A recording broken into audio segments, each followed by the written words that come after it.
All right, so I'm going to show you how to add a request for phone number to your Calendly invite.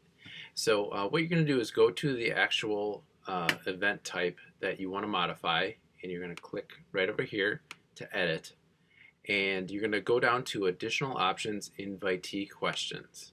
And in this field, you can add information that you want to receive from the person who's booking an appointment with you.